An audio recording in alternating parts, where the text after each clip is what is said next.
আচ্ছা, জমির দলিল বা এই ধরনের নকশাগুলো প্রথম দেখায় বেশ জটিল মনে হয়, তাই না? কিন্তু মজার ব্যাপার হলো এর ভেতরেই কিন্তু একটা খুব সহজ আর পরিষ্কার গল্প লুকিয়ে থাকে। শুধু জানতে হয় কোথায় তাকাতে হবে। তো চলুন, আজ আমরা ঠিক সেই কাজটাই করি। এই নকশাটার রহস্য ভেদ করা যাক। এই যে, এটাই আমাদের আজকের আলোচনার মূল কেন্দ্রবিন্দু।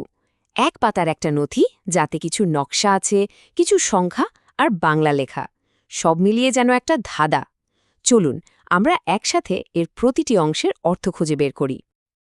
তো প্রশ্নটা হলো, এই নকশাটা আসলে কিসের গল্প বলছে? আপাতদৃষ্টিতে এই জটিল রেখা আর সংখ্যাগুলো মিলে কিভাবে একটা পরিষ্কার গল্প তৈরি করছে, সেটাই আমরা ধাপে ধাপে দেখব।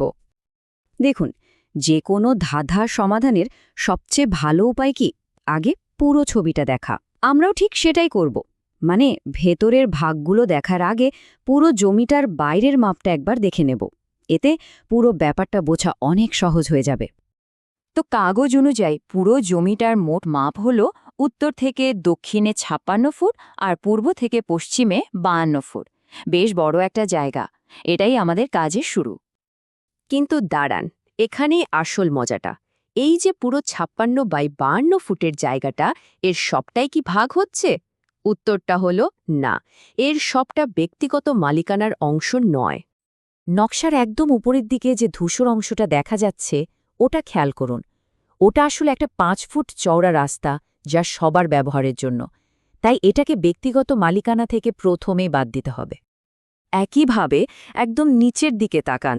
এই যে বাদামি রঙের অংশটা, এটা হলো 18 ফুটের সরকারি জমি। এটাকে বলা হয় খাস জমি, আর এটাও ভাগের হিসাবের বাইরে। এই খাস জমি শব্দটা পরিষ্কার হওয়া দরকার। সহজ কথায় এটা সরকারি জমি। আর যেহেতু এটা সরকারের, তাই এটা ব্যক্তিগতভাবে ভাগাভাগি হওয়ার প্রশ্নই ওঠে না। এই কারণে এই 18 ফুট জায়গাটাও আমাদের হিসাব থেকে বাদ যাচ্ছে। তাহলে চলুন এবার আসল হিসাবটা করে ফেলি। খুবই সোজা। মোট 56 ফুট থেকে আমরা প্রথমে উত্তরের 5 ফুট রাস্তা বাদ দেব। তারপর দক্ষিণের 18 ফুট খাস জমি। তাহলেই আমরা পেয়ে যাব ভাগ করার মতো আসল জমিটা। হিসাব শেষে কি দাঁড়ালো? 33 ফুট। হ্যাঁ, এই 33 ফুটই হল ব্যক্তিগত মালিকানার জমিটার আসল উত্তর দক্ষিণ দৈর্ঘ্য। আমাদের বাকি সব হিসাব এখন এই 33 ফুটের উপরেই হবে। ওকে, তাহলে আমাদের হাতে আছে 33 ফুট বাই 52 ফুটের একটা প্লট। এবার আমরা নথির একেবারে মূল অংশে চলে এসেছি। চলুন দেখা যাক এই জমিটা কিভাবে দুজন ব্যক্তির মধ্যে ভাগ করা হয়েছে। এখানেই মূল ভাগের হিসাবটা দেওয়া আছে। দুজনের জমির উত্তর দক্ষিণ মাপ কিন্তু একই থাকছে, মানে 33 ফুট। তফাৎটা হচ্ছে পূর্ব পশ্চিমের প্রস্থে। আব্দুল হালিম পাচ্ছেন 23 ফুট আর আব্দুল মোতাল্লেব পাচ্ছেন 29 ফুট। নকশায় যদি আমরা দেখি, তাহলে পশ্চিম দিকের এই সবুজ রঙের 23 ফুট চওড়া অংশটা পাচ্ছেন আব্দুল হালিম।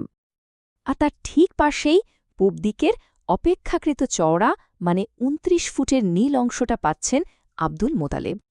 বেশ, তাহলে তো ভাগাভাগিটা বোঝা গেল, কিন্তু সব হিসাব কি মিলেছে? চলুন শেষবারের মতো একবার মিলিয়ে দেখা যাক। এটাই হলো আমাদের ফাইনাল চেক। এই টেবিলটা দেখুন, বিষয়টা একদম পরিষ্কার হয়ে যাবে। আব্দুল হালিমের 23 ফুট আর আব্দুল মোতালেবের 29 ফুট। এই দুটো প্রস্থ যদি আমরা পাশাপাশি রাখি, তাহলে এই দুটোকে যোগ করলে কত হয়? ঠিক 52 ফুট। মানে আমাদের জমির মোট পূর্ব পশ্চিম প্রস্থের সাথে একদম হুবহু মিলে যাচ্ছে। ভাগটা এক কথায় নিখুঁত। তাহলে কি দাঁড়ালো ব্যাপারটা?